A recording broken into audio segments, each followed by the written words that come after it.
At the time, I felt like I did feel like it was my responsibility to, like, you know, censor myself for the millions, hundreds of millions of kids that were watching me.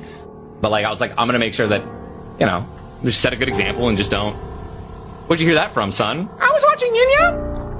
And it says, no one can serve two masters, since either he will hate one and love the other, or he will be devoted to one and despise the other. You cannot serve both God and money. And then it says, there's nothing wrong with owning things, but a Christ follower must love Jesus more than any personal possession. Like, dude, that's so hard. And that the first thing that came to me was like, dude, was video games, right?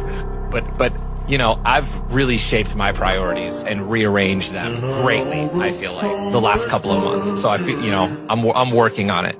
You know, like the first thing I do when I wake up is I stretch and I read the Bible. And the first thing I do in the morning is pray. And that's really hard. The first thing in the morning I would do for the last 20 years of my life would be like check my phone. And the first thing I do in the morning is pray, right? And that has been one of the ways I've been trying to like change my mentality. Yes, dude, Jesus is king. I mean, and even if you don't think he is, don't judge me for it, and I won't judge you for it, man.